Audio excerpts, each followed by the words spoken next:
Maybe I'm a bird, following the seasons. This is what I've learned. I'm different for a reason. Kept the engine on, never stay too long. I'm alright, I don't mind being restless. Something in your eye made me stay up night. I can see you are different too. Love me like a stranger, like a melody flowing wild and free. Love me like a stranger, let it be unique. Run away with me. Love me like a, love me like a, love me like a, love me like a stranger.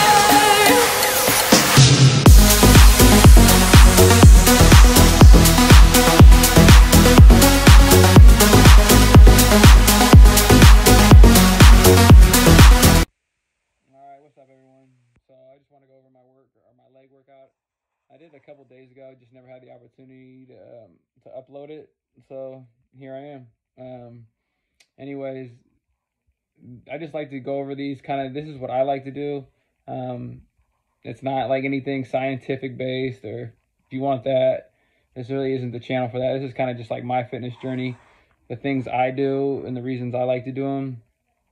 Feel free to give them a shot. If they work for you, awesome. But they may not work for you, and they may work for you. I just kind of like to give my 2 cents on what I do. And I like the results that I've been getting so far. So I just wanted to share it with you guys and kind of explain the reasons why I do what I do. And hopefully you could get some tips from it. And if you think it's garbage, hey, that's cool too. But anyways, so I first started off with reverse deficit lunges. Essentially I stand on like a platform that's like probably 3 inches high. And the reason I like to do the reverse deficit lunges is it just puts more of a little bit of a stretch on my hamstrings and my glutes, a little bit more range of motion, so I can get a little bit deeper in the movement, which for me it's kind of breaks up the monotony as opposed to just doing like normal lunges. You could do normal lunges or just regular reverse lunges without being on a platform, without the deficit. Like I said, it just gives me more range of motion, a little bit more, lengthens the muscle a little bit more stretch. And that's why I like doing it, break up the monotony. And it's also another way to challenge yourself. I like to do anywhere between 3 to 4 sets, 12 to 15 reps for each leg. And yeah, I started the workout out with that, and I don't do anything super crazy heavy. I think I did like 60 or 70 pounds on the straight bar. But feel free to load it up if you want. But I will, if your form's not on point and you kind of like a weaker core, you can have, you can injure your lower back doing it. You might put too much load on your lower back. So yeah, watch out for that as well. And then I got into Smith machine hack squats. So essentially what they are is it's like a makeshift hack squat. What I do is I just takes 2 steps out, like kind of forward in front of me. And it's almost like I'm just sitting in a chair doing a squat on the Smith machine. Obviously you couldn't do that just by using a straight bar and doing squats, or else you'd fall over because, there's a thing called gravity. Anyways, I like to do it on the Smith machine. And I like to do narrow stance as well, because it puts a little bit more emphasis on my quads. You also see that in the video. So narrow stance, take 2 steps out in front of you, and then it's just like you're sitting back into a chair, you're driving right back up, sitting into a chair, and driving right back up. You can also do Smith machine squats regularly if you don't feel comfortable using the free bar. I would suggest using the free bar just because you're going to use more of your stabilizer muscles as opposed to like already being in a set plane, using the Smith machine, try using the free bar, and you'll be engaging more of your stabilizer muscles, and it'll be a lot more challenging as well. I just like to do the Smith machine makeshift hack squats because I could really put the emphasis on my quads by, you know, taking the steps out and just kind of sitting back. Then I did staggered stance deadlifts with a dumbbell with a single staggered stance stiff-legged dumbbells, or staggered stance stiff-legged dumbbell deadlifts. I can't even talk today. And that's just another way to do stiff-legged dumbbell deadlifts. You can do them with regular with two dumbbells. You can do them with a barbell. Again, I just like to switch it up. It lets me kind of focus on just like one of my hamstrings as opposed to doing it with two. It's really just a personal preference, but give it a shot. Essentially what you're doing is you have a staggered stance and you're just hinging at your hip, and you're just you have the dumbbell in your one hand and you're just tracing pretty much up your leg. You almost like you want to drag the dumbbell across your shin when you're performing the movement. Again, I think I did 3 sets of like 12 on each leg.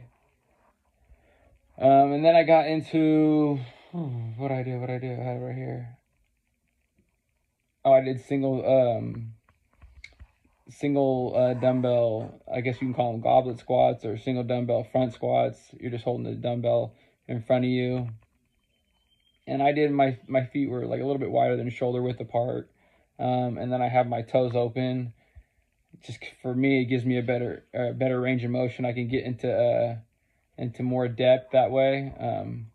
I like to go a little bit past parallel, almost like you're squatting to take a dump, like if you're out in the woods, excuse my language.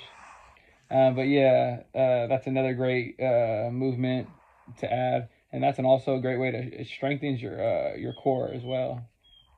And then I finished off with just a crazy set of leg press.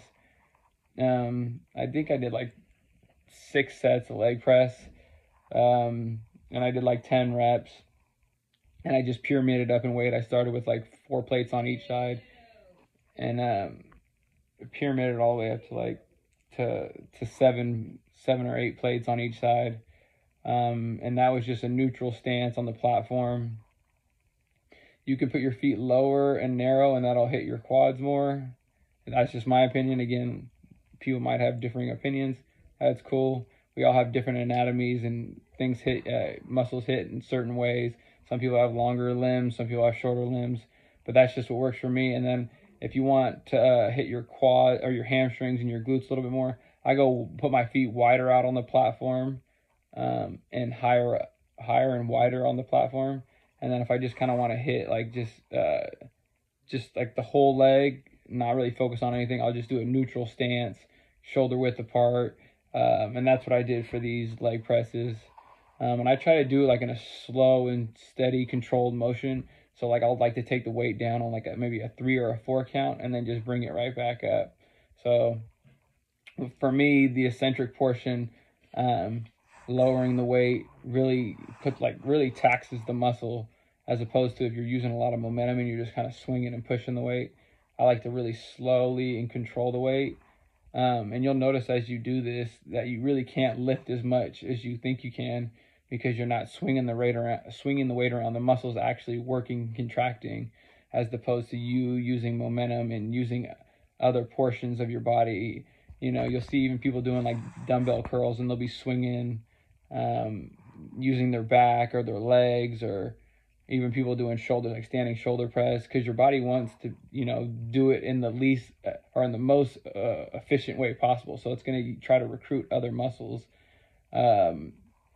So make sure your form is first before you start adding weight. Obviously, with progressive overload and stuff like that, that's really going to help, you know, take you to the next level. It'll help build muscle. Obviously, you want to be progressing, you know, week by week, and then, you know, you take your deload weeks, which is basically just lightening the loads, lightening the reps and the sets, and giving your body a little bit more ample time to recover. I can make another separate video on that as well. But yeah, that was pretty much the leg workout. And then I finished just riding the spin bike for like 10 minutes. But overall, yeah, that was it. Hope you enjoyed this video. Subscribe, like, comment. Feel free to share this. And I appreciate the people that have the new subscribers and the people that have commented, and even the people that share messages with me. I appreciate it. And let's keep having fun with it. And hope you guys have a happy, safe holidays. And I'll catch you in the next video, probably next week or maybe sometime this week coming up. All right, peace.